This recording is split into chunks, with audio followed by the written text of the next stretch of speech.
Muling babangon ang San Sebastian Lady Stags mula sa kanilang heartbreaking championship run last season. Season 86 pa nang huling ipakita ng Lady Stags ang kanilang dominance sa NCAA Volleyball na umabot pa sa 6-peat. Bagong pagkakataon na naman, Tusa for the championship at CSB!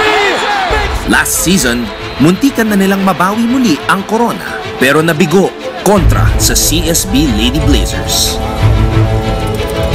Mangunguna para sa Lady Stags ang Season 91 MVP at Best Scorer na si Gretzel Soltones. So mag-concentrate tayo sa ngayong season na to kasi pag di tayo naka-move on doon, dala-dala natin yan sa this year, hindi tayo makapag-isip or makapaglaro ng maayos.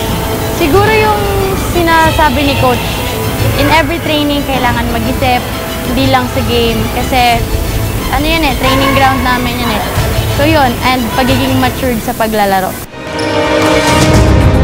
Aminado ang Lady Stags na kakulangan ng communication at sobrang kumpiyansa ang nagdulot ng kawalan nila ng focus sa finals.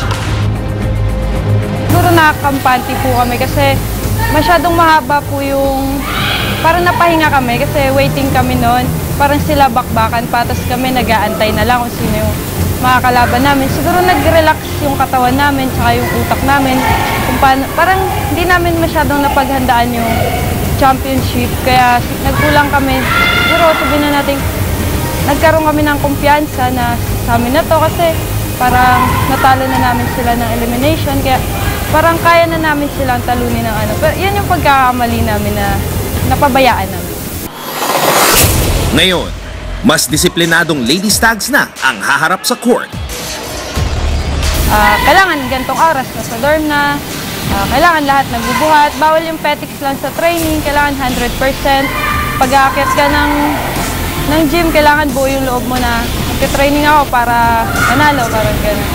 Go to the finals, yan yung goal namin ngayon I don't want to talk about the championship, I just want to go to the finals. Dahan-dahan lang kasi pag nandun ka agad yung focus namin, malakas tayo dapat magcha-championship. It will bring too much pressure on them.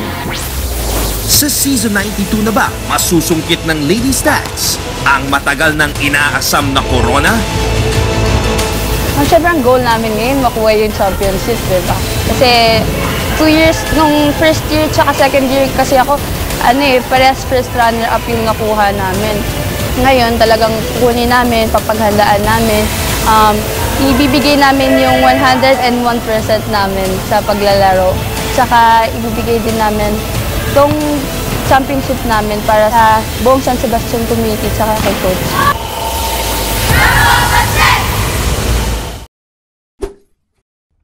Hi guys! Keep watching The Score for the latest sports updates and don't forget to subscribe to the ABS-CBN Sports in Action YouTube channel.